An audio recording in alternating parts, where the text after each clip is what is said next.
Hi, Ron here with the Three Country Ride team, and welcome to today's second edition of the Morning Mingle broadcast for Three Country Ride, presented by SpotLink, benefiting the Breast Cancer Research Foundation. Today, we have the pleasure of being here with Jan Saville. She's the owner of Hello Again, a boutique consignment store. Hi, Jan. Nice to see you, Ron. So we have a really interesting building here that you inhabit. How long have you been here? We have been here just over 4.5 years. Well, we're in our 5th year now. Oh, wow. Can you tell us a little bit about the building and maybe its history in Wichita Falls? Sure. Do you want the whole spiel? I think our viewers would love the whole Okay, spiel. all right. Well, welcome to Hello Again and the world's littlest skyscraper. We are a consignment shop, but we are also the caretakers of our little monument here in Wichita Falls, the world's littlest skyscraper. The building that we're in was built in 1906 by a railroad man by the name of Augustus Newby. Now, he had a good location because we're located right next to the railroad tracks, and the building across our street is the freight depot. And he had a private rail line that ran into Oklahoma. But at that same period of time, there's a lot of oil activity going on around here, so he decides to invite some oil guys in. 6 more guys move in. One of those guys, his name is J.D. McMahon. Now, Mr. McMahon, he owns an oil drilling company, and he has a number of men that work for him that build the derrick rigs. But they are construction workers by trade. Well, along about 1912, there's a small town just north of here. It's called Burke-Burnett, but at that time, it was just a farmer's field. Suddenly, oil is gushing out of the ground. I call it the Jed Clampett moment. Texas tea bursting from the earth, and millionaires being made overnight. Well, a boomtown is born, and suddenly all sorts of people are coming here to seek their fortune. Well, one of the things among many that are lacking during these oil boom days is office space. All of these big oil companies want to come to town and set up shop, but there's nowhere for them to go. So Mr. McMahon, he decides he's going to do something about it. He approaches some investors, and he explains the situation. He says, look, we got businessmen sitting on apple crates on street corners around here. I can have my men build us a high-rise building. It's going to be housing hundreds of offices. We can get it leased out before you know it, and we will be rolling in the dough. What investor wouldn't be in on that? So he raises about $200,000 from these investors. Now, in today's money, that's $3 million. So this is not chump change. This is significant dough. And he puts his guys to work. You'll see how they bricked up some windows, and he punches a hole through this back wall. Now, what's interesting about that is Mr. McMahon rents a desk here now. He does not own the windows, and he doesn't own the wall, and he doesn't even own the land that the building is built on.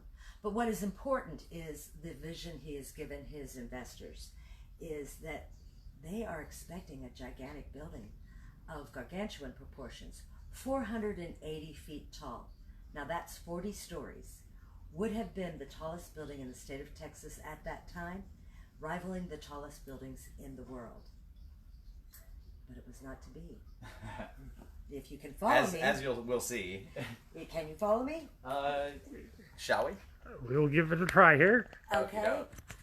And we'll, for all the viewers at home, we'll, take some pictures, and I guess you guys can be the judge on whether this is a real skyscraper or not, and whether it's the tiniest skyscraper in the world.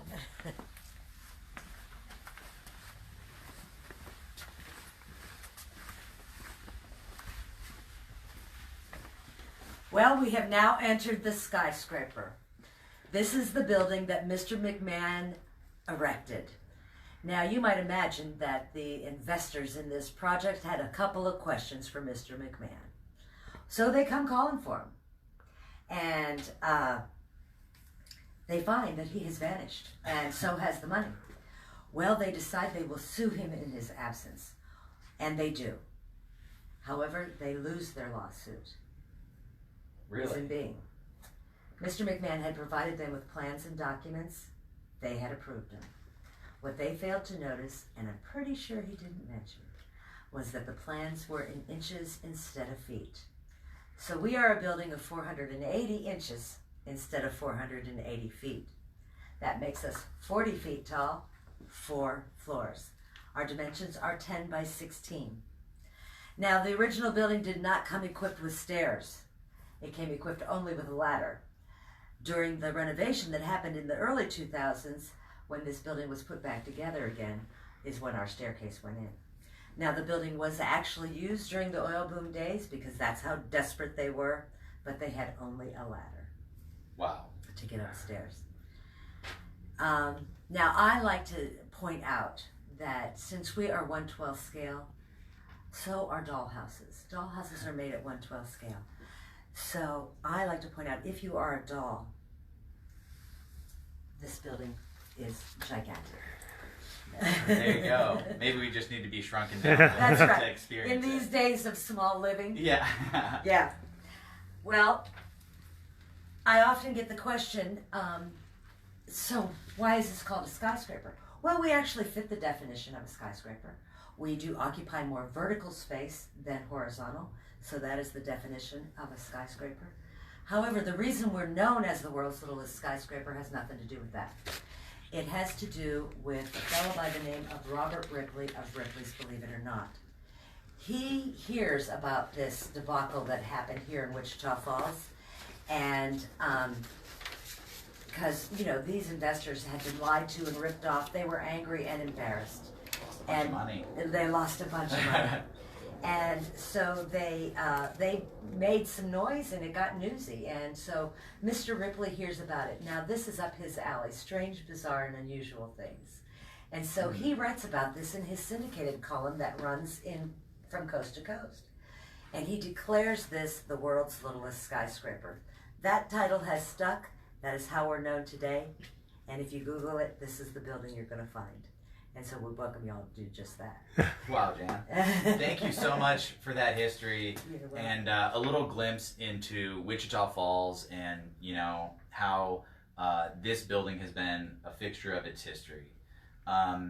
So we're going out to Duncan, Oklahoma today. Mm-hmm. Do you have any advice for us on the road? You know, they're up through the on the way to Duncan, you're going to find, you know, some sprawling fields and lots, and you will see evidence of the oil boom that, of course, extended all the way up into the Duncan area. There are other similar shops that I am friends with that are consignment shops up there, so it's a lovely area with great restaurants and shopping, and you're going to enjoy the journey. And for those who are riding, it's pretty flat. So we like to hear that, especially Bob. That is the good news on that. So I think you'll enjoy your visit up in Duncan. Well, thank you. You know, we definitely look forward to seeing the planes and all that. Yeah. Now, the reason for our ride is to help raise money for the Breast Cancer Research Foundation with the end goal of curing breast cancer. Is there anything about our cause that's personal to you? Actually, yes, very much so. My sister-in-law, I don't know if she'll mind if I use her name, Patty Bennett. She, back in, I guess it was probably 05, maybe around there, that she was diagnosed with stage 4 breast cancer. And it was a devastating event. She is, I'm happy to report, she is alive and well today, but still suffers the consequences of that, the surgeries and the ongoing treatments that she is involved with. She's engrossed into the breast cancer awareness program and has done the marches and all of that, and we certainly support that cause. It is a devastating illness that is largely today, early detection is the key. So I applaud you all for taking on this cause, because it is an important one, not only for those who are diagnosed with the disease, but for the family members of those people diagnosed. It is a family disease. It affects everyone. Well, thank you, and it's good to hear that she's still fighting. She is, and she's doing great. And that's something along the way we've come to find that breast cancer really does affect everybody, indirectly or directly. There are just Everybody many knows people someone, affected. I'm sure, yeah. So our last question for you here today is there any interesting or weird fact that you'd like to share with us? I know we're in one of them right now, you are in it. but anything else that comes to mind? Well, the origins of this area and of our city, we are called Wichita Falls.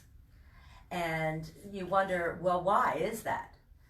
Well, we do have falls here. However, they are man-made, but they were once real. But they collapsed during some sort of, geological problem. Mm. And then they were rebuilt and now are man-made falls. But what is Wichita? What is Wichita? Well, we have a statue that is not far from here, and it's called the Wichita statue. And it depicts the origins of the name of this city. There is an Indian squaw that is standing in the water, and she's going like this. And there are two chieftains on horseback. It's very grand, and they're on the banks of the river. And there's a small boy there. Well, what is happening there is they have asked this squaw to go out into the water to find out how deep it is. And she is saying, it is Wichita. It is Wichita. It is waist deep. So we are a waist deep waterfall town.